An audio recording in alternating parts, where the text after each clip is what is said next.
Good evening, and thank you for coming. My name is Renee Lauber, and I am a board member with the Marquette Neighborhood Association.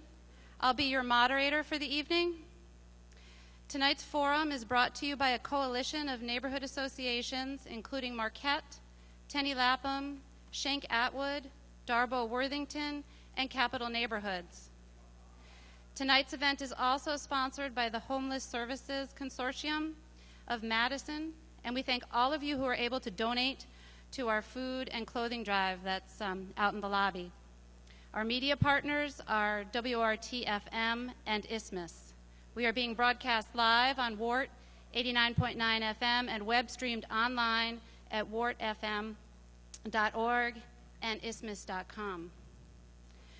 Before I go through the details of the forum, I would like to ask all of you to join me in a moment of silence to reflect on the tragic shooting in our community and the death of Tony Robison.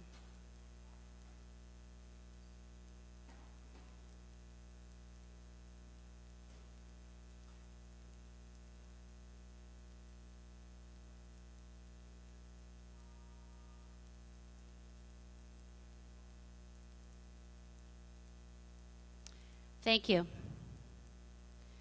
Tonight's forum will last 90 minutes, and we will give each candidate 3 minutes to respond to questions with the option of a 30-second rebuttal.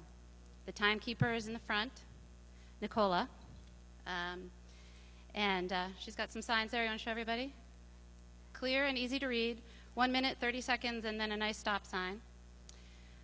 This week we have been collecting questions from the sponsoring groups online. Some of those will be the questions that are used tonight. In addition, we will also be taking questions here tonight throughout the forum. There are ushers in the aisles. You should have all gotten index cards. Please write down your questions and pass them back to one of the ushers, and they will be brought up to me throughout the evening.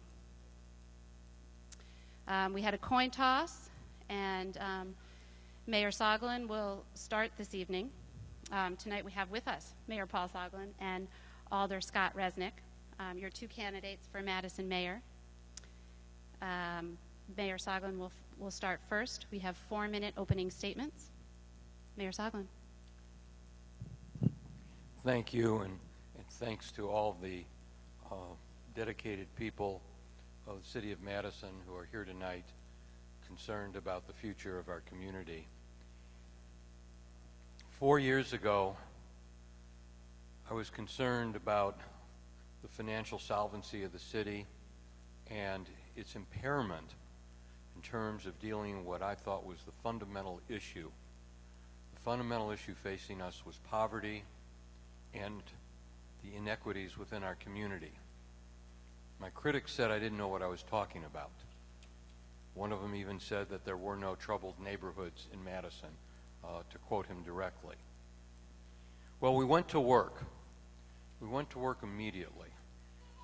And I want to first refer to the Race to Equity study, because as I do this presentation, I'll be making some references to it. The point being, that study focused on data from the year 2011. We've now got data from 2013, which shows the effects and the progress that we've made. And when I talk about that as a community, I am no way implying or suggesting that the situation is acceptable. And I don't even, by any stretch of the imagination, suggest that the standards of what is going on in the rest of the United States is an admirable or acceptable goal. Our goal is to eliminate inequity. Our goal is to eliminate poverty and all the various challenges that come with it in terms of academics, in terms of employment, in terms of early childhood development. We made a number of changes. You might be familiar with the neighborhood resource teams. We put them to work with a restructuring of how certain city services are provided. I joined city staff and neighborhood people walking the streets in Meadowood, Darbo Worthington, meeting an abandoned house in Teresa Terrace. And out of that came new standards for city employment, how we do our hiring, changing the qualifications. Eventually, we were to adopt an ordinance banning the box, that box at the front of many job applications that indicate any arrest record or conviction. The minimum qualifications were changed. Things that I thought we had solved years ago had to be addressed. The fact that we were still constituting oral interview panels that were all white males was unacceptable. We went into seasonal employment, which is a path road for city employment. We produced a youth internship program, which has now added a net of over 700 new summer jobs. We joined in with United Way in the private sector in creating a hire program, 200 full-time jobs that will be committed for sustainable employment. We joined with them also on an early childhood born learning program, an initiative that's not received enough attention. We listened to the teenagers at Owl Creek and put in a $300,000 commitment to provide bus service to the community. We instituted a disparity study, which is going to change how city contracts are implemented. And we've got a construction employment initiative, and we're dealing with the questions of food and access to nutritious fresh food in our community. Thank you. Thank you, Mayor Soglin. And now to you, Alder Resnick. Ideas of the past are not going to solve the problems of the future. And I'll say that again. Ideas of the past are not going to solve the problems of the future. Mayor Soglin took office for a 7th term roughly 4 years ago today. He dedicated that we were going to focus on 3 areas. We were going to focus on poverty, on equity, on fiscal responsibility, and we were going to do it by working together. So let's review that record. On poverty, and particularly homelessness, homelessness in Madison has increased 41% in the last 4 years. Right now, the city of Madison is serving over 1,000 homeless students. We have individuals that are sleeping outside our city hall. Tonight, they've been doing it for an extended period of time. The mayor's response, at a previous debate, it was to blame Ronald Reagan. At times, it's been to blame the county executive. It's to blame the city council members. We take a look at issues of equity in our community, particularly the arrest disparities that we see between men of color and the rest of the community. Depending on whose statistics you look at, it's either 8-to-1, 11-to-1. I tried today to look up what the 2014 statistics were, and we couldn't even find them online because we don't have an accountable process that's transparent to our own residents. Now for this, when we had 1,500 students protesting in front of City Hall saying, "What are we going to do?" we heard, "This is the fault of the federal government. This is the fault of our state." When we talk about fiscal responsibility and we look at things like Judge Doyle Square, where right now our city has spent over $1 million in the planning process and we still haven't moved forward, when we look forward to neighborhood centers that don't have operating expenditures outlined, when we look at our large deficits that we're going to be facing in the next 4 years, we heard it's the city council's fault. We have not been looking for collaborative solutions where we're working together, the city council, the mayor's office, our county, our nonprofits, our for-profits, trying to build a better Madison. So let's talk about the Madison of the next 4 years. Let's talk about how we address homelessness by building a day resource center to ensure that if someone needs immediate care, where they have issues of substance abuse, where we have therapy and job counseling right next door, let's ensure that we're investing our money in child care programs to make sure that students, before they enter the Madison School District, are equally equipped as all of their peers. Let's ensure that we're modernizing City Hall, that we're finding innovations in our library system and working to provide equitable and more efficient services through new forms of technology. And let's do this collaboratively. Let's do this together, because we have really big problems in our city. We're resting on our laurels. And I know if we're all working together, we can accomplish so much more, and our city will be a bright future for the next 40 years. Thank you, Alder Resnick. And now on to the questions. We decided to start with a question related to the March 6th shooting death of Tony Robinson.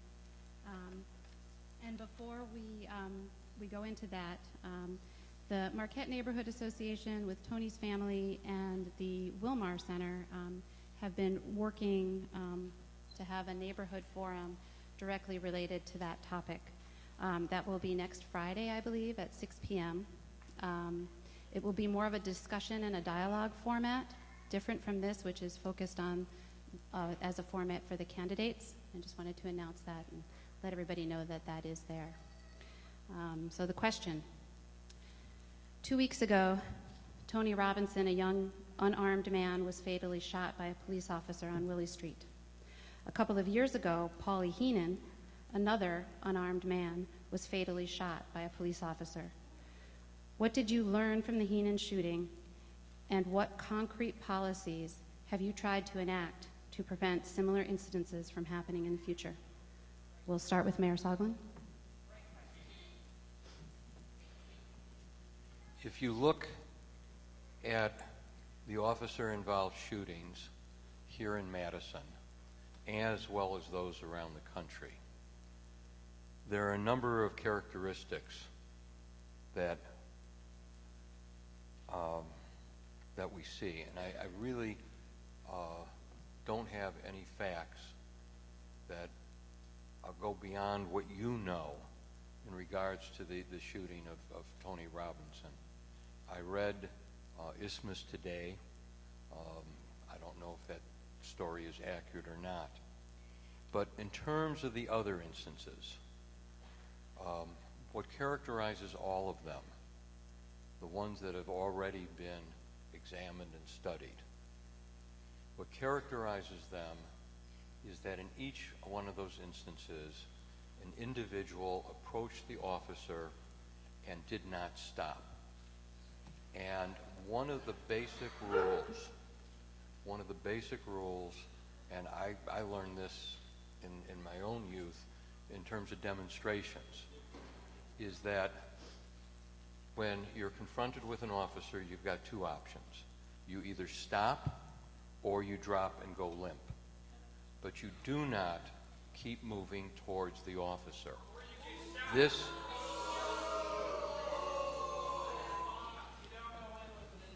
Please, let's let the candidates speak.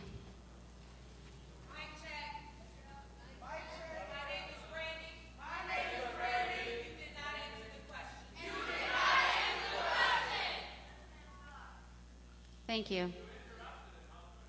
I'd like to give the Mayor Soglin some more time, and let's hear from the candidates.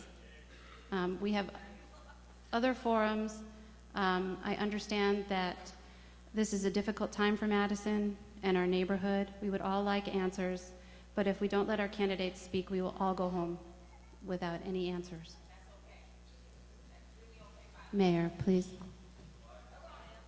One of the significant changes that has occurred, and it's something that was implemented just recently, was assigning a group of officers to specialize and work in the area of mental health, to address the challenges of what do you do when you encounter an individual who is not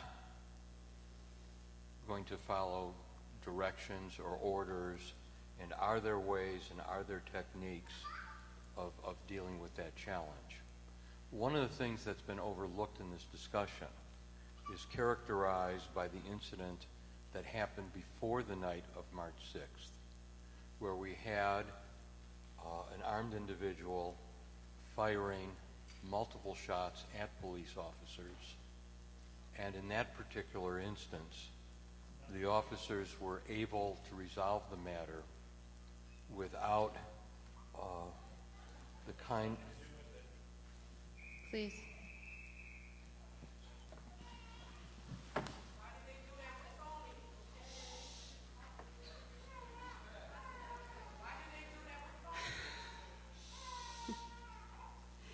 This is going to be a challenging evening, and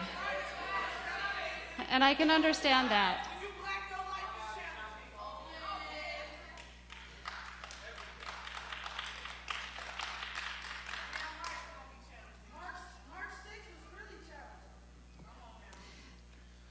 I understand that there are people here tonight to give voice to Tony Robinson's death, and we respect that.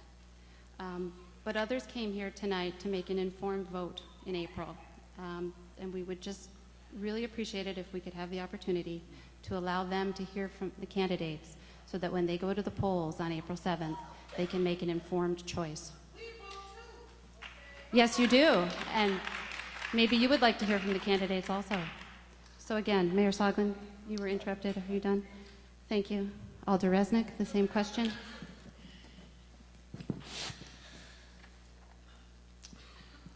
Elected leaders need to do more for our community. And regardless of your thoughts of what occurred on that night, what we need to do is have a true conversation about the arrest disparities in our community, how we have uses of force, how we have training, and how we have protocols for the Madison Police Department. Now, there's a number of officers out there that are there to protect the community. But what we know is that we can do better. We have a responsibility to have the strongest protocols anywhere in the country right here in Madison, Wisconsin. So when we have members of our community coming to us and saying, we feel like there's an issue with over-policing, it means that we listen to those concerns, we investigate those concerns, and have a conversation about where we go from here. When we talk about issues of better accountability, and I talked about it in the opening, to make sure that we have strong practices in place where we know what our data shows us, because if we don't have data-driven solutions, how do we know if we're having improvement to the system? What it's going to take and what this community needs are these conversations. They're tough. They're tough for every single elected leader. They're tough for the officers involved. They're tough for members of the community, and there's many people that are grieving, and they're going to continue to grieve. So when we have these serious conversations, what folks want to see are results. Because right now, there is an issue with the status quo. Now, I believe that we can make progress here, but it's going to take working together. It's going to take new voices at the table. It's going to take solutions from everyone in this room.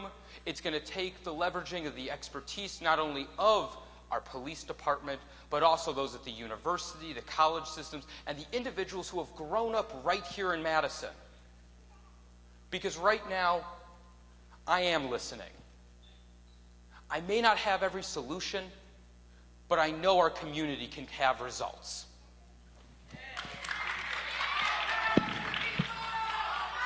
Thank you. Mayor Soglin, would you like a chance for a rebuttal? 30 seconds.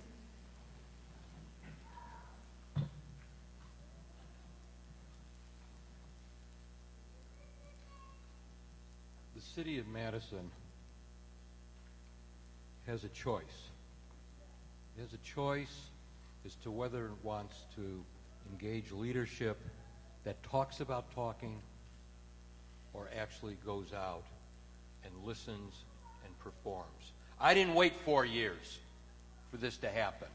I was in the parking lot of McDonald's with 17-year-old kids, listening to them and what they wanted, the importance of employment, the importance of a city that would support them in a career. Thank you. The next question is on racial disparities. It will be answered first by Alder Resnick and then Mayor Soglin. Dane County and Madison are doing well economically relative to the rest of the state. Yet we have widespread disparities in well-being. When it comes to our residents of color, what do you propose we do to build a more diverse middle class? Alder Resnick. It's one of the biggest challenges that face the future of Madison. It's ensuring that we have a middle class that's represented by everybody. And it's going to be a two-generational approach. It's not going to happen overnight. But it starts young. It starts with child care opportunities and ensuring that every single student, no matter what your skin color is, no matter what your socioeconomic level is, that you are ensuring that you have child care in place early on. It's about, as someone's growing up, it's about mentorship. And it's making sure that there's a support network that makes sure that not a single student is failing. And it's going to take a lot of us to be able to step up to make sure that no one's falling through the cracks. And it is talking about job creation. It's job creation that's going into the 21st century. You know, right now, President Obama put forward a $100 million initiative in technology. And it wasn't necessarily to create the programming jobs, but it was to make sure that individuals of color, and particularly women, are involved in the growth of our economy right here in the United States. Because for all those tech jobs that we have, there's customer service, there's account managers, there's sales, there's strong paying career paths that have nothing to do with even engineering. But it's assuring that right now we're able to build a community that doesn't have barriers, that we're able to de-silo our issues that are in the city of Madison.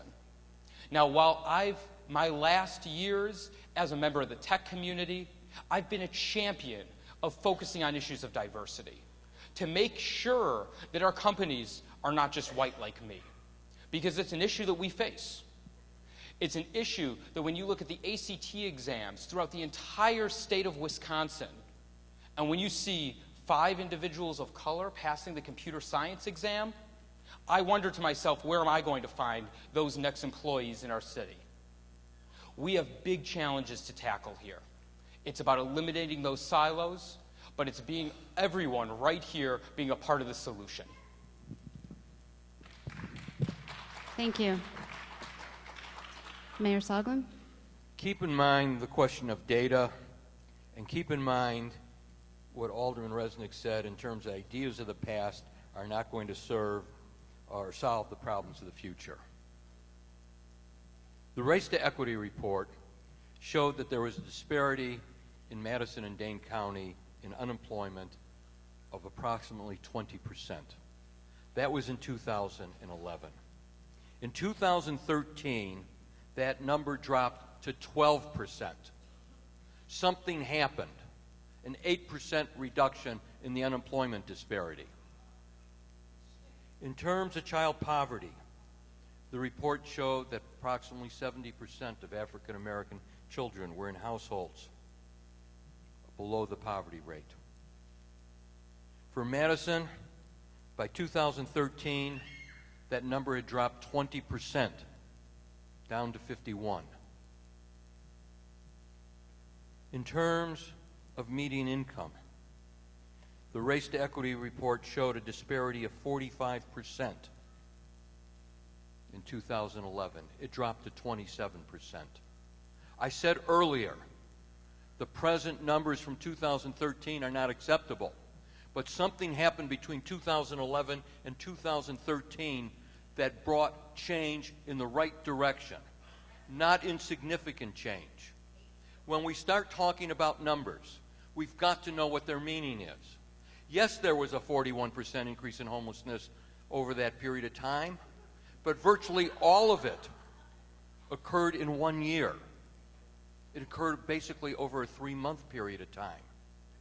It occurred in the first 3 months of 2011. It accompanied what was happening at the square and the response to Act 10.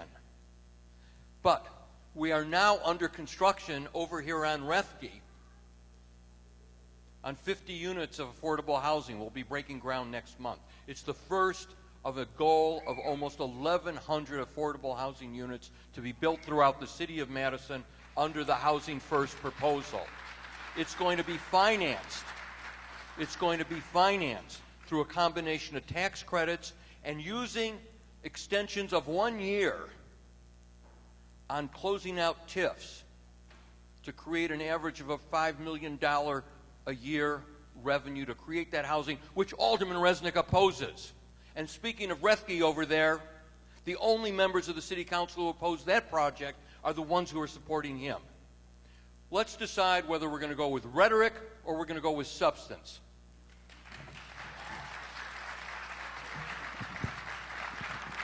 Thirty-second rebuttal.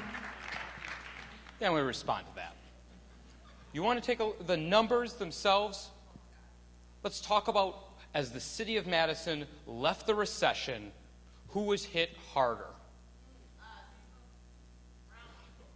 You take a look at the numbers and we're saying that this is action from the city of Madison, or was it national economy trends? We still have major issues in the community, and you know, when it comes to housing first, I absolutely supported it. We were there with other members of the city council because that's my time. Thank you.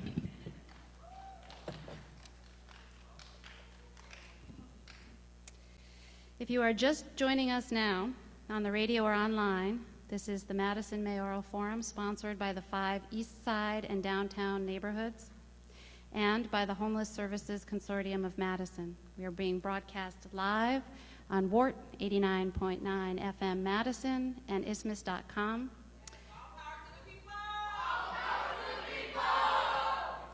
I am your moderator, Renee Lauber. We're asking questions of our 2 candidates, Mayor Paul Soglin and Alder Scott Resnick.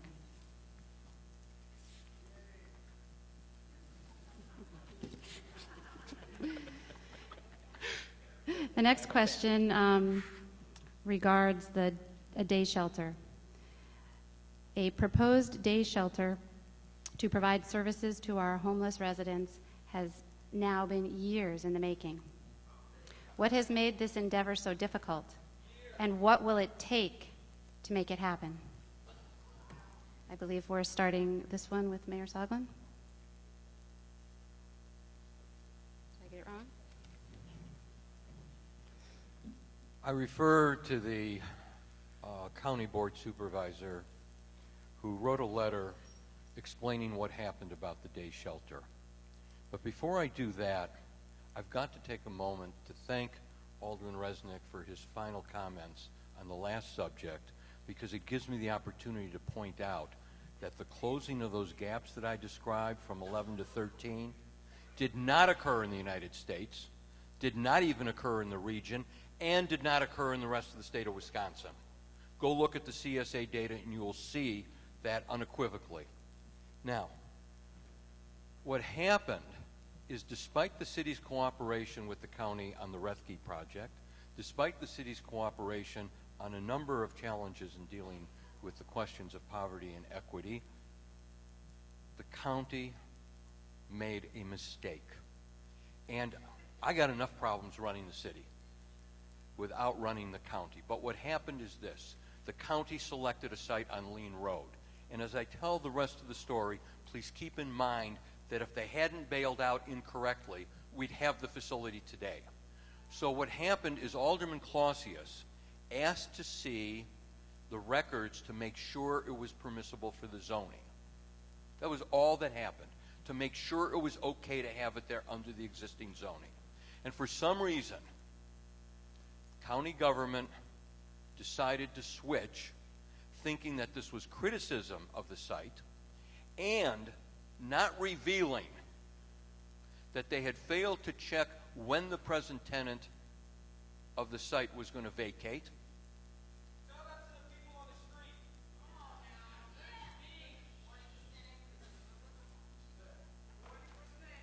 Our goal is to have a respectful environment here where everyone can speak, including the candidates. If you have a question, the way to get a response is to write it down and hand it in. I just got 2 right here. Thank you. Mayor Soglin, would you like more time? Yes, I do, and Please I'm give going him to an finish additional on minute. this note. As a leader of this community, I make a pledge that wherever I go, that I am going to do all I can to stop violence within this community. That's why in the 1990s, I worked so hard until the state stepped in to try and stop the proliferation of guns in our community. That's why I've worked nationally with organizations dedicated to it. And I suggest that everyone, whether they are a leader or not, make a pledge that they will do everything within their capacity to convey the message that we are a community of peace and civility, and that we will do all within our power to share that with our friends, neighbors, and our children. Thank you.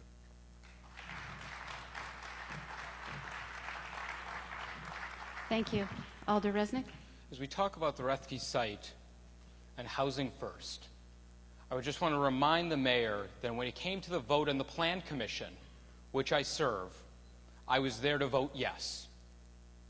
When I was there to vote on the City Council, I was there to vote yes. And there are people who support me in this race that at times I can disagree with. But I always treat them with respect. I always treat them with dignity. I don't try to throw one person under a bus. I don't play that kind of game of politics. So let's talk about the day resource shelter, an emergency shelter primarily targeted for men. When we talk about a vote or a conversation that one alder has, it takes the leadership of the mayor to sit down with the county executive and to work through issues.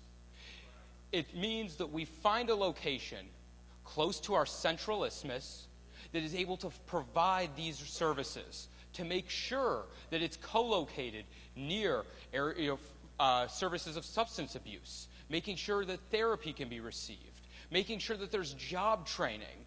But to understand housing first, before we hit that threshold, the magic number where we can ensure that every single person has a roof over their head, we're talking about years. What are we going to do for the next 5 years? Because to me, it's unacceptable to say that the individuals who are sleeping outside of City Hall will be there 5 years from now. It's unacceptable. You take a look at the issues that I have in my district that I've dealt with over 4 years when we have issues of homelessness on State Street. That's the areas that I represent. And why you see individuals who are sleeping there or instead of some of the stoops is because they feel safer in front of our city council building. They feel safer when they have issues of other areas of mental well-being, that they don't feel claustrophobic when they are in our current shelter system.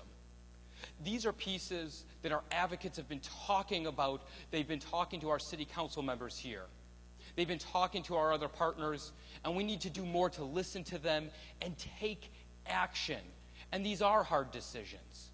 These are difficult decisions that impact so many. But it's making sure that that safety net is in place so that all Madisonians, whether they have a roof over their head or not, feel welcome in our community.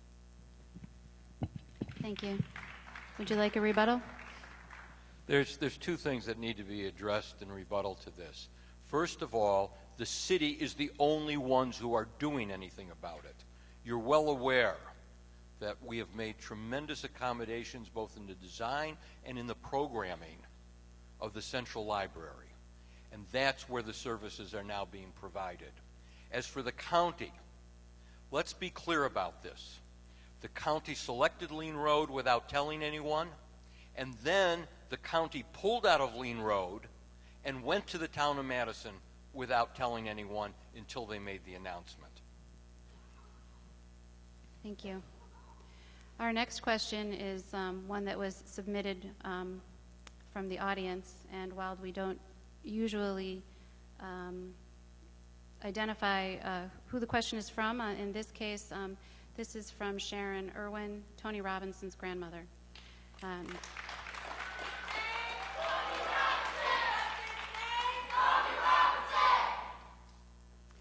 The question is, what are you going to do to stop this extreme violence? We'll start this with Alder Resnick.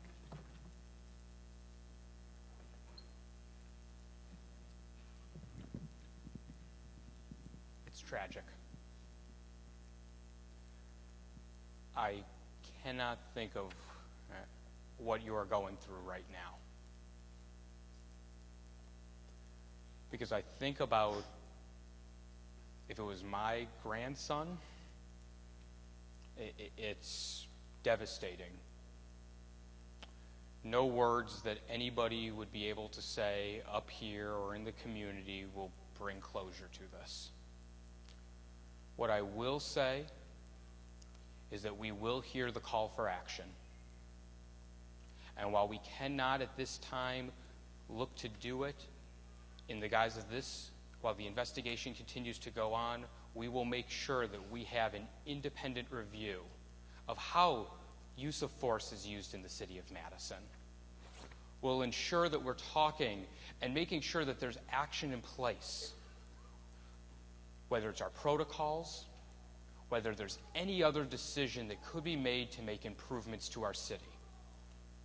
Because the reality is, we cannot rest on our laurels. We need to ensure that everyone feels safe in this community, that we rebuild that line of trust, and it's going to take a long time moving forward. So whether it's from independent experts from around the country who have the ideas, whether it's the people in this room, I'm here to hear them, I'm here to investigate them, I'm here to analyze them, and if they are solid decisions that make our police force better, we will implement them. But this is going to be tough. Indict, convict, send them killer cops to jail. The whole damn system is guilty as hell. We need to come together as this community. Thank you. Mayor Soglin?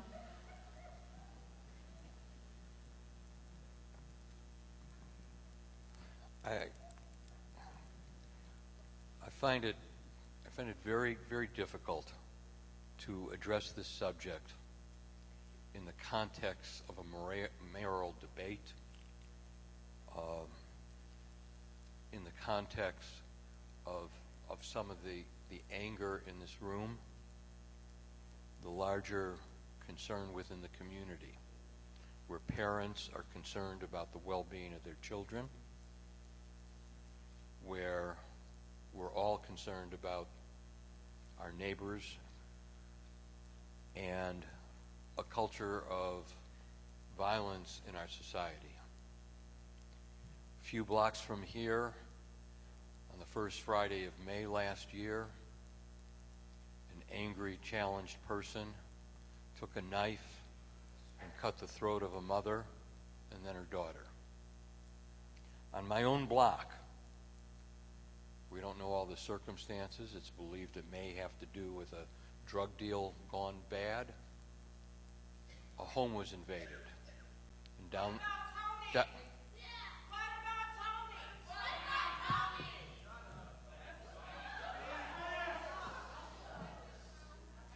Quiet, please. Let's give the candidates the opportunity to speak. Mayor Soglin, do you have anything else to add? I've got a lot to say. Please.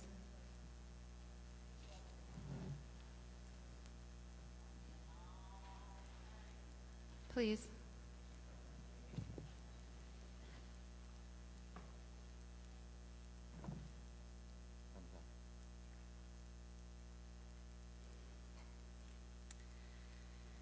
Our next question is also from the audience. What are you doing to address food deserts? We'll start this with Mayor Soglin.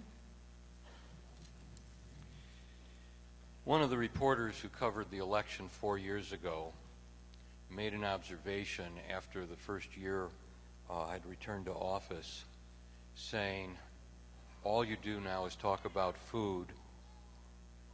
And as he went through his notes from the campaign, he said neither candidate discussed the subject. First, let's understand that nutrition and hunger is the greatest impediment to a child learning. That is the greatest challenge during the school day. Secondly,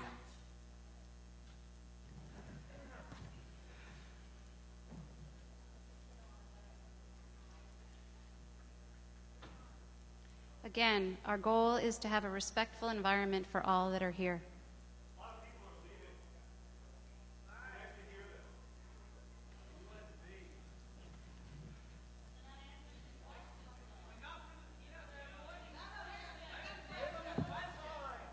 Again, the question is, what are you doing to address food deserts in Madison? Mayor Soglin.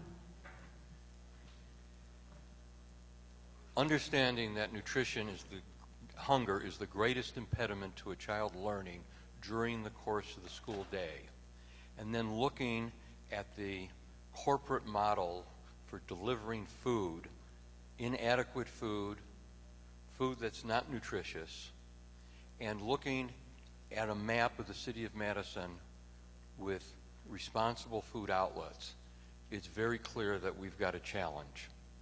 In response to that, we put together a food policy task force. It's working on a number of different levels.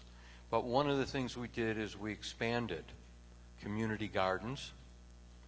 We then went in and did an analysis of what it would take to bring quality, fresh food outlets to the most challenged areas of the city. And I want to mention that this came out of the discussions we had with two specific neighborhoods. One was Darbo-Worthington, and the other was Allied Drive.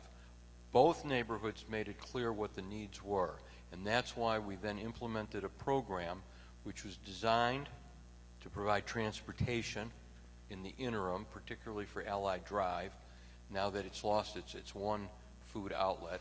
And secondly, to start underwriting the costs of fresh food grocers in those neighborhoods with the objective that every single neighborhood in Madison should have one fresh food outlet within a reasonable walking distance of a half a mile.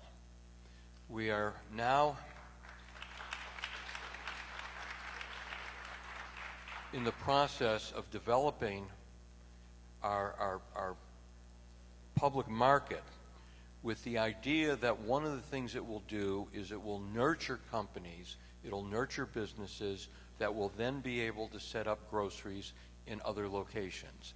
I also want to thank the Willie Street Co-op and some of the other grocers in Madison who have offered to help and facilitate in developing these markets in other neighborhoods.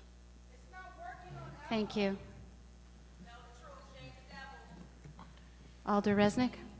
Yeah, there are a lot of areas where Paul and I are going to disagree, but this is an area where he deserves a lot of credit. We do have issues with food deserts in Madison, and he has brought new ideas to the table. I've been there to support them. I thank you for creating a food policy coordinator. I think that will help the city of Madison. Now, I could try to nitpick and use hindsight and 20/20 hindsight to say you could have done this, you could have done that, but I'm not going to on this one. You've done a good job in this area. Now I will. Please. Now, what I will say is we tried some. Now, there were experiments that didn't always work. We tried the food truck that came out of Fresh Market Madison, which, as a neighborhood president, I helped get in. Now, that experiment didn't work. But I do know that the city is going to continue to try. We're going to continue to innovate and make sure that we eliminate food deserts in the city of Madison. Thank you. Would you like a rebuttal? Okay. The next question is on urban infill development. Nearly all of Madison's established neighborhoods are facing proposed mixed-use projects that are controversial for their size and anticipated impacts. Can you name a project where neighborhood concerns help to improve the process and eventual project? We'll start with Alder Resnick.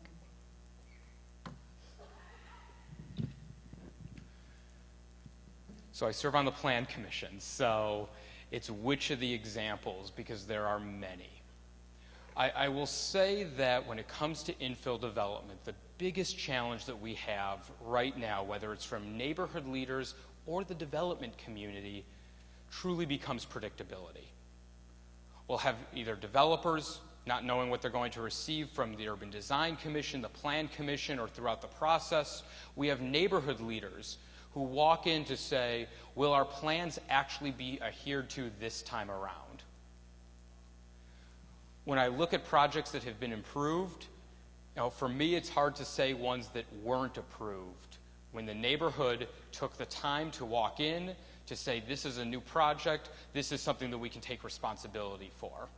I'm thinking of Union Corners first, where you saw a project, and I was able to sit in on a handful of the meetings, where you saw the neighbors and the developer had a different vision for that site.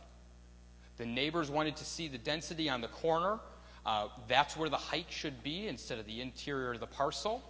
And I believe you have a much better project because we had neighborhood leaders at the table. Our city staff held it to the developer. And that's going to be a successful project because of the outcome. I want to see more of that in our city planning process, in our entire development process, but to make sure that there's predictability in the entire system. Thank you. Mayor Soglin? Well, since we adopted the long languishing zoning code rewrite and the downtown plan, there's been obviously a significant amount of new development in the city in the last 2.5 years.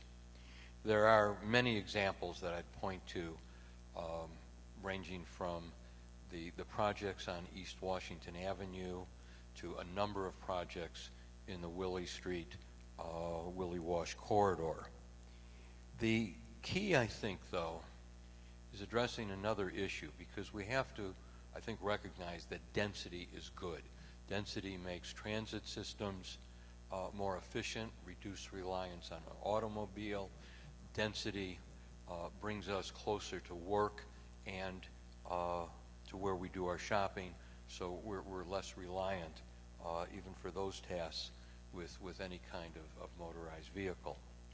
The key, I think, particularly for State Street, for East Washington and Monroe Street, is how do we accommodate new growth but yet protect and preserve the characteristics of those streets. As much as I'm a tremendous advocate for food, I'm deeply concerned, and I refuse to accept the inevitability that local retailers are going to go out of business because of Amazon and eBay. But I'm deeply concerned about food and beverage establishments taking over retail space and all that comes with it in terms of local business, in terms of availability, and things of that sort. The other challenge we've got is the challenges that go back 100 years, which is much of South Park Street, where the city of Madison and the town of Madison intersect. And because the annexation agreement doesn't go into effect until 2023, it's impossible to put together any kind of coherent land use plan, any kind of economic development plan. And that, to me, is one of the great sad parts of the history of this city, where you've got a location that's minutes from the university, minutes from downtown, but yet because of two governments and the fact that we cannot deal with the resolution of annexation, we can't do any kind of development that attracts businesses, that creates jobs. So in closing, there's conflict between the council and the plan commission, the urban design commission, the developers, the neighborhoods, but I think we're resolving it pretty good. The quality of the design is improving. We're getting more and more residential on top of commercial, and that can only be a good thing. Thank you. What about the homeless people? On the street right now. On the street right now. Would you like a rebuttal? The next question is on transportation, transit. During the morning rush hour, buses servicing Isthmus neighborhoods are often too full to pick up people waiting at bus stops. At the same time, the city continues to support more infill development, which will mean more residents and potential bus riders. How do you propose that Madison Metro keep up with the additional demand? And conversely, how do we decrease the time it takes for riders to get from one end of town to the other? We'll start with Mayor Soglin. We've got two specific transportation planning studies undergoing right now. One is a comprehensive multimodal transportation plan looking at the entire city, and the second specifically looks at bus rapid transit. We're doing this planning in a atmosphere where we're going to be basically running up against a wall. That wall being the lack of federal support, because there is no transportation bill, and no support from the state. I think everyone here is well conversed on what the leadership in state government thinks. But for those of us who are optimistic and those of us who believe that we have to solve this problem and we have to have expanded public transit, we are going ahead with planning as though this is a possibility. That includes the concept of a regional transit authority. It's dealing with the issues of the Metro bus barns, which are not far from here, where we simply have outgrown their capacity and do not have enough storage facility for them. It has to do with our ability to replace the bus fleet. We not only have to deal with the demand of growing passengers, and by the way, in 2014, we did set a new capacity record of approximately 15 million riders, but it also means we need buses to make bus rapid transit work, which are buses that basically work as though they were part of a rail system. It's a platform where you step into the vehicle. There is no provision for paying a fare when you get on. That's taken care of, as with a train, off-site at a kiosk. The secret to all of this is going to be collaboration with the state and with the federal government. The optimal we can expect from it this time is going to be helping us with the capital costs to buy the buses and to expand our garage space for the facilities. I'm not very optimistic that we're going to continue to get the requisite support in terms of transit fares and subsidization of those fares, even though overall for all units of government, everybody'd be better off with lower fares and encouraging people to ride a bus or a train, which is much cheaper than building roads and the infrastructure that goes with it. Thank you. Alder Resnick. It all comes down to funding. And bus rapid transit, I love the concept. I would love if we could have an RTA here. I would love if that was a realistic possibility for Madison. And in all the investigation I've seen, the conversations I've had, I don't see how we're able to pay for it. and it becomes a shame, because I think it would answer so many problems for what we have in the Isthmus. But what we do have is the ability to make smaller improvements, modern improvements to our system. So whether it comes to real-time transit kiosks that you can find in any other major metropolitan city to find out where the bus is. I use the app personally, but not everybody has access to a phone. Making sure that we have those pieces, because I'll tell you, I'm someone, and my wife, who's in the audience, although I can't see her, I would assume she's here, we have one car. We go through life and we share that one vehicle. And I'll say, it comes down to, where are we going to bike? Where I'm the one who doesn't drive. Where am I going to bike to? How do I use the bus to get from point A to point B? How do I walk? And the fear of taking the bus, and I'll tell you this is just as a user, it's whether you miss the bus or not. And that psychological burden still is the biggest impediment to riding the bus.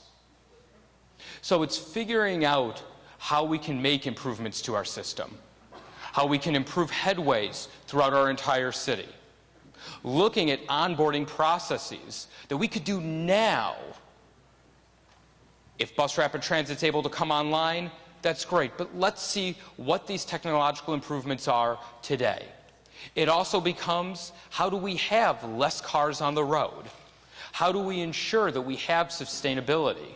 So whether that means investing in a park and ride location outside of the Isthmus or at either end to try to make sure there's less people traveling in, to looking towards things like car-to-go, which would allow you to take a vehicle, park it on the street, walk away from it. It's B-cycle for cars. These are areas that other cities are innovating.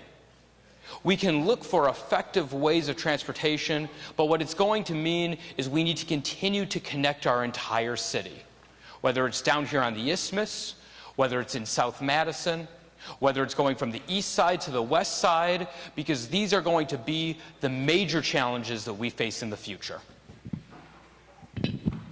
Thank you.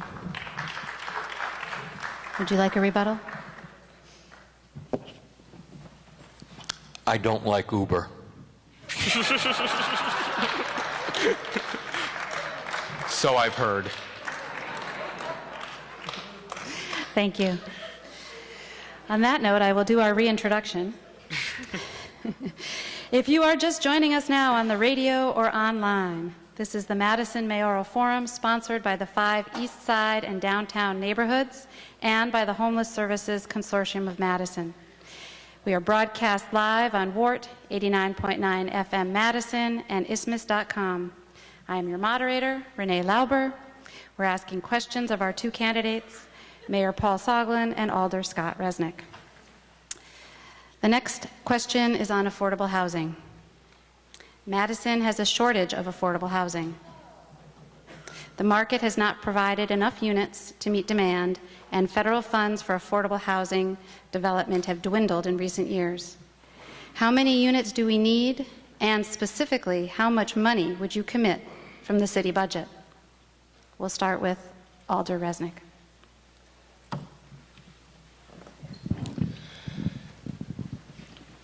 We've had this question before, so we'll talk about vacancy rates. What I'm saying right now is it continues to be that we've had historically low vacancy rates, but the luxury units that are coming on site downtown is not going to trickle down to where we need the affordable units. So those individuals that can work downtown, can still find a place to live downtown, is becoming more and more difficult. Now, there are strategies that we can investigate. We, again, could talk about inclusionary zoning. We know what the state has said about that. We know what the courts have said about that. I do believe that there are areas where we can look towards, whether it's a demolition fund, so when we are knocking down affordable housing, looking for different areas where we can create revenue to justify and make sure that that future payment is more than just from our city dollars. Now, when it comes to affordable housing, it is looking for city tax base and looking for those capital expenditures to underwrite affordable housing in areas where land is cheap and we can get the most bang for our buck. It comes back to looking at areas of density that we can improve throughout our entire city to make housing less expensive for individuals. So to answer the question, the dollar amounts that we would put towards the city budget, that's one that I would have to get back to you on, because the answer is going to be, no matter what, it's not going to be enough. We're still going to be dealing with issues of affordable housing.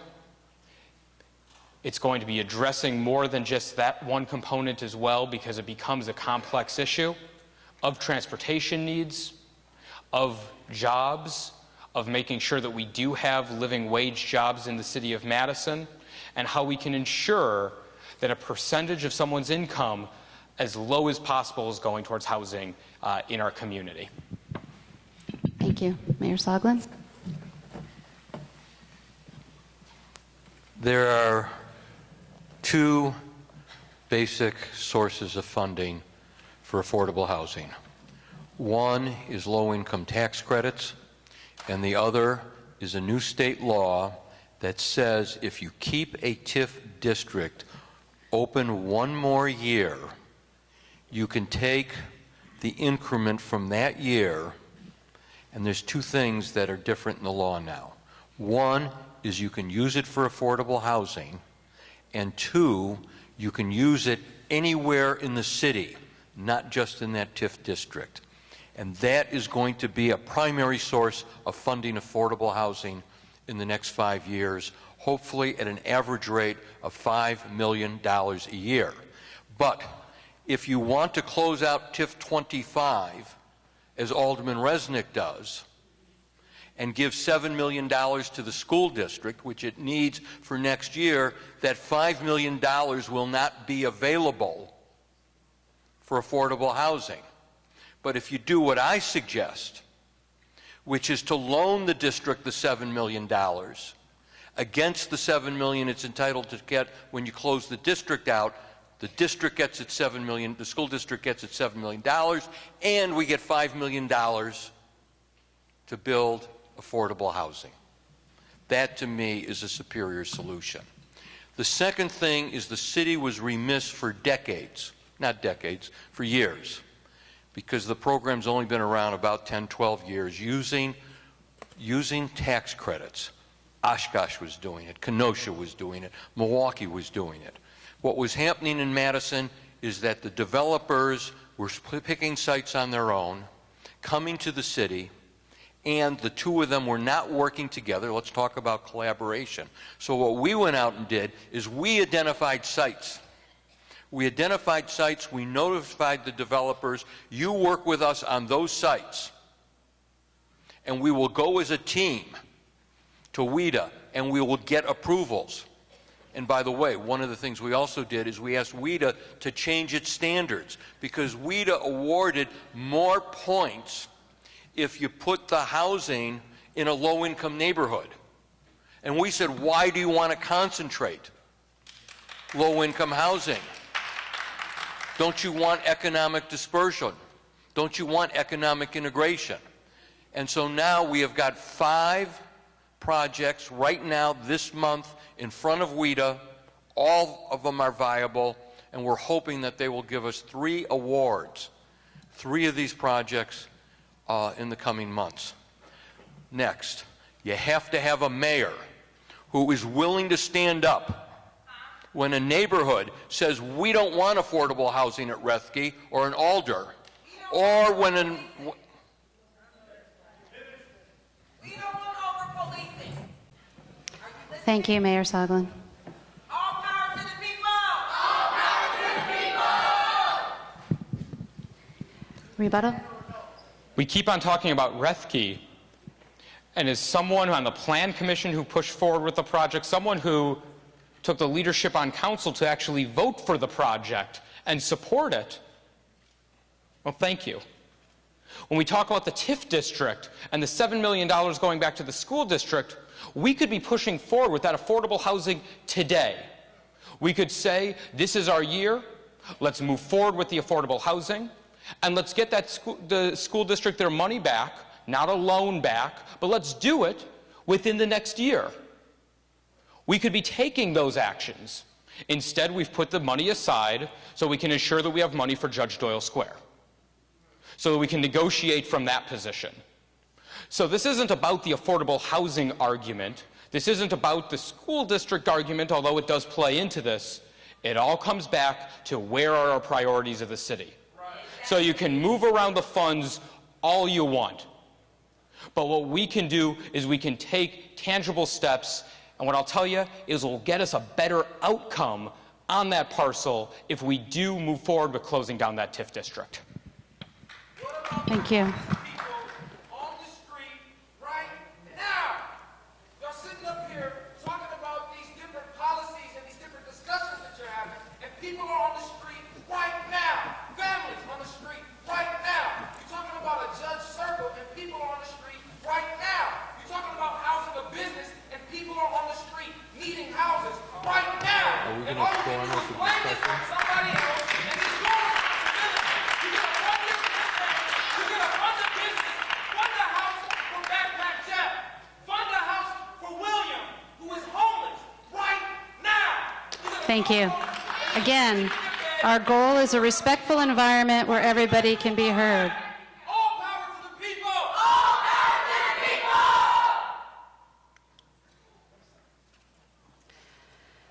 Our next question.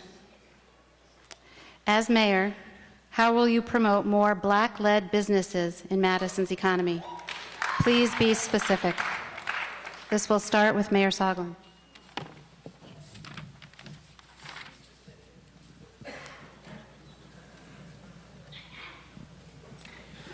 The city is completing a disparity study which was begun a year and a half ago. And by the way, Alderman Resnick complains that the city of Madison council adopted it in 2013, and it took a year until the study was underway.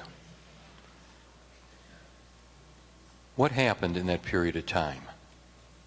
What happened, Alderman Resnick, is that we worked with the Latino Chamber of Commerce, with 100 black men, and other leaders of the Latino and the African American community, listening to them so they could design the study. That's what was going on during that period of time. We met monthly for 12 months, designing the study, making sure that it met all legal requirements, and then as soon as it was prepared, we went out to bid. Now we've got it back, and we know exactly what we need to do to get more city contracts into the hands of MBEs and women-owned businesses. That is something that we have been doing for several years in a commitment to ending inequities in the letting of public dollars. Didn't get a lot of headlines, wasn't done in a public showroom. It was hard-working people making a commitment to solve a problem. Just this last month, in conclusion of work we had done on procurement, we had a session which was attended by over 50 people who are either suppliers or wanting to go into business, providing supplies for city procurement. This is another example of working with people in the city of Madison and Dane County in developing programs to guarantee equity in the expenditure of public dollars. In addition to that, we've got a program on the Construction Employment Initiative working with the unions and the contractors to ensure recruitment into apprenticeship and union-trained programs. It's going further than that. Right now, this very month, the Civil Rights Office is reviewing contractors' proposals for meeting goals in regards to hiring. But the important thing that we're focusing on is retention, creating a workplace environment which is sustainable, which is conducive to people getting training and eventually being a spot where you can open your own business, because you can't own a plumbing business or a contracting business unless you know the trade. Thank you. Alder Resnick. If it took a year and you were meeting monthly, why wasn't it bi-weekly? If this was such a critical problem facing the city of Madison. When you take a look at someone who has started a company, someone who has built a business, there are pieces that are critical. And one of the top pieces is financing. And what the research shows is particularly people of color, immigrants, and women struggle to find the same financing that white men receive. This was a recommendation that came down from 2001 that the city of Madison needs to be investing capital funds and seed funding to make sure minority businesses can find the resources and the partnerships in seed funding to make sure they can get off the ground. Now, we've been looking at areas, and as a member of the City Council, proposed doing this for women-led businesses, and we need to go much further than that. I take a look at what I'm working on right now with members of the community in a project called Starting Block. This is going to be an entrepreneurial hub. It's going to go across from the Constellation Project on East Washington, 55,000 square feet. So the materials and things that are going on at Sector 67, exploring 3D printing, how do you use a mill or a lathe? How do you work with new technologies can be enjoyed right here. And what we've talked about and have gone in many of our planning is saying, how do we make sure that that is a welcoming place for every single race, for someone of every single age, and is a welcoming location for anyone to start a business right here in Madison? Because you see the entrepreneurial talent that is right in our city. You see it in South Park Street. I was there for a community event. It was someone who was building bikes and wanted to know, how do I start a company itself? We're going to be able to do this, but what we need to see is new businesses that are starting up, that it's led by women, by people of color, and making sure that we have these small businesses that are thriving right here in our community. Thank you for better answering my question. Rebuttal.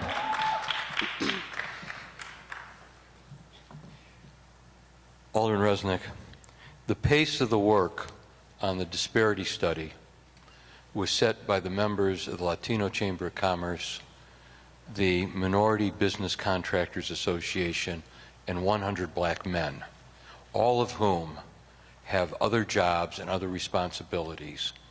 We went at the pace that they set, and we did not want to have any sessions or planning without them. I'm glad you mentioned the financing, because it reminds me that we put $1 million for workers' cooperatives in this year's budget. Thank you.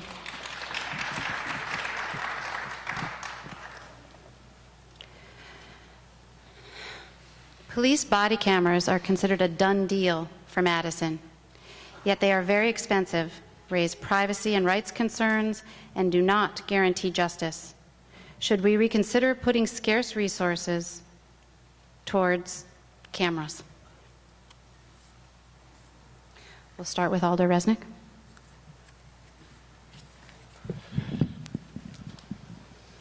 This was something that was controversial that I brought up to the City Council.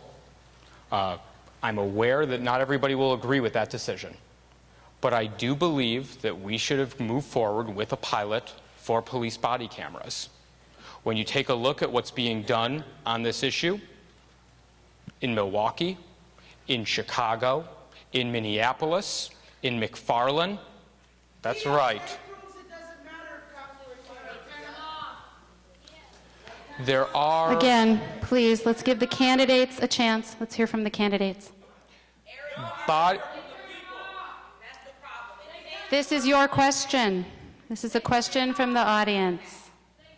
And we've had this conversation before. When it comes to body cameras, it's only a tool. Thank you. They're only a tool. It's not going to solve the issues of racial disparity, but it does give us an insight that nothing else can provide. Being in place. So I felt it was appropriate to start a pilot project here in Madison. There are major issues to still be resolved. You have issues. You have issues of privacy. Yes. You have issues of which officer should be wearing it. We listened to the gang unit officers. We listened to those who might be investigating a sexual assault. And the police department said not everybody,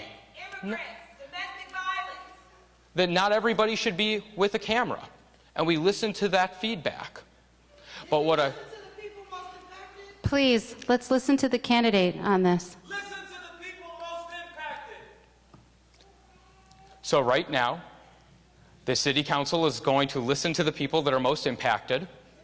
We are going to continue to study the issue. Now, sometimes I want to move faster than others want to, but I understand. But I believe that we're now on the right path with body cameras. We still need to deal with the technology solutions. There are still server costs. There's still maintenance to these cameras. These are all issues, but they're also being solved in McFarland and elsewhere. What parts of the city will the cameras be tested in? That was going to be up to... Makes sense to me. When we were asking the chief to where, we were letting the chief decide what was the best community to put it in place. Thank you. Mayor Soglin? The question said now that they're a done deal. I'm not sure that they are a done deal. We've got some very serious issues with the use of the body cameras, first of which is the cost worth it for the return in terms of what this community can invest in, particularly in non-law enforcement activities designed to bring greater equity to the community. But the second part of the problem, the challenge, is that we have a divided community on the question of body cameras. There are a number of groups, particularly women's organizations, that are very fearful as to the dampening effect that body cameras may have in regards to victims of domestic abuse and violence coming forward and describing their plight. There's also concern within the Latino community because of the impact it may have on those who are in the shadows and the risk to them of being recorded by law enforcement and whether or not it'll have consequences that lead to deportation. I have no idea what the outcome of the study will be, but it's going to take us about 3 or 4 months, and then we'll all have more answers. Thank you. Rebuttal? Great job. Great answer, Mayor. Thank you. Another question from the audience tonight. How will you deal with racial disparities in police arrests and use of deadly force unnecessarily? Please be specific. 2 exclamation points.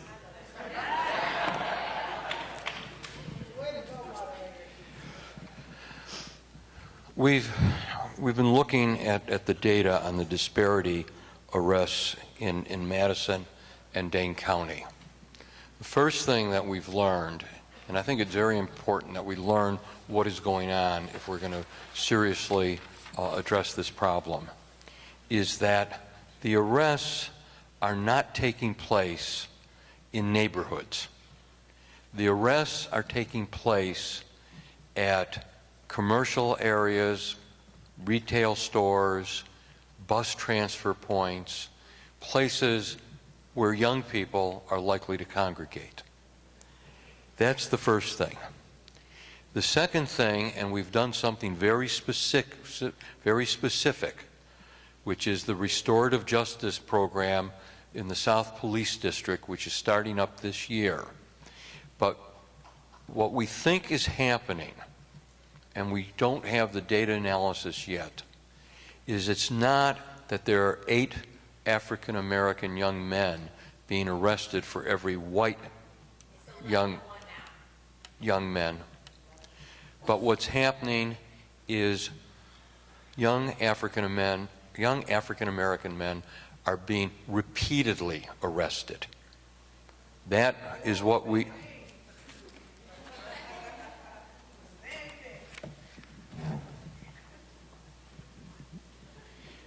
When we look at the criminal justice system, what I think we will find, and this is where it becomes critical in terms of what our community does, is that once the arrest is effected, there is a significant difference in terms of outcome in prosecution and in penalties.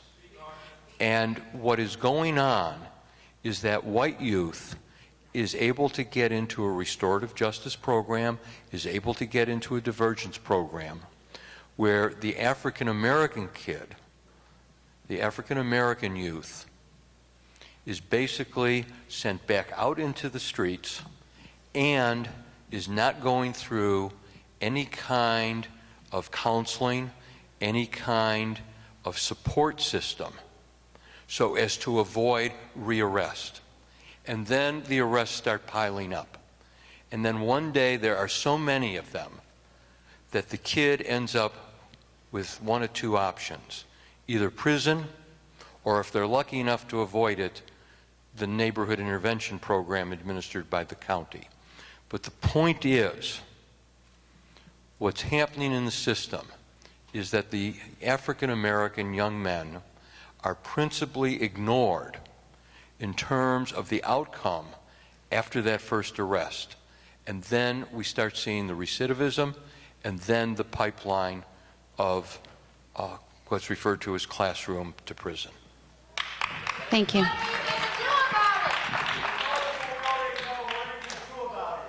Alder Resnick.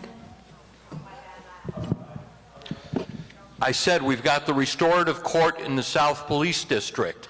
Aren't you listening? Again. Thank you.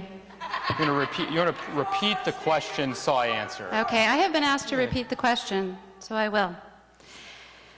How will you deal with racial disparities in police arrests and use of deadly force unnecessarily? Please be specific. Let's start with deadly force. We do need to conduct an independent review to ensure that each piece of our process, when it does come to deadly force, has the right protocols in place. It needs to be independent. It needs to have leaders throughout the entire community, those who are experts in the subject, those who reside here in Madison and are citizens, those groups who have been fighting these issues from day one. We need to be looking at areas of review, whether it comes down to our police protocols, to our training, because I do know Madison can be the best place in the community that restores our same principles of respect and access with law enforcement. But it's going to take time, it's going to take healing, and it's going to take accountability.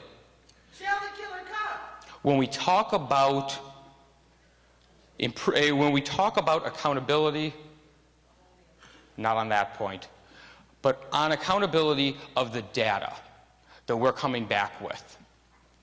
We're talking about numbers that right now are in 2013 that are locked up in a PDF file. We haven't seen the 2014 numbers. They're not available to the public. That's not what occurs in Chicago. That's not what occurs in Philadelphia. That's not what occurs in most cities. So if we're going to be accountable to the public, we need to have a transparent system in place. When it comes to restorative justice, the program isn't online yet in South Madison. Now, there might be a model to expand that elsewhere, but we need to ensure that we're looking back and have the right measures of metrics to see if it's having success. But it's focusing on kids and youth before they're involved in the criminal justice system. It's focusing on areas of mentorship, it's focusing on areas of jobs, and it's ensuring that students aren't let through the cracks here in Madison. What about killer cops? That's what we're going to need to be addressing here in Madison, because restorative justice is fine, but it's trying to capture those youth before they're in the system. What about before they get Thank you. Would you like a rebuttal? Police has not been murdered in Wisconsin since 1932. We've had 15 civilians killed by police officers in the last few years. And the adults are 11 to 1, not the youth. What are you talking about?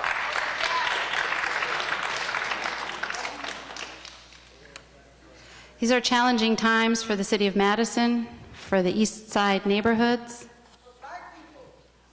for everyone, for Black people. This concludes our mayoral forum. I would like to thank you all for coming.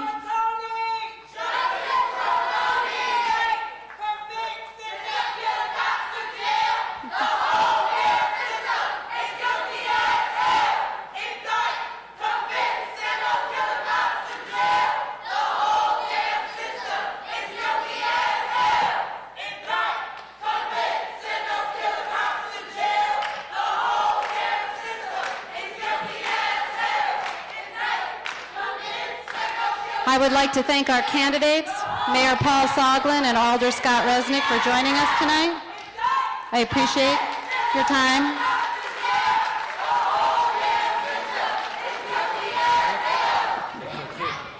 The general election is Tuesday, April 7th. Please vote.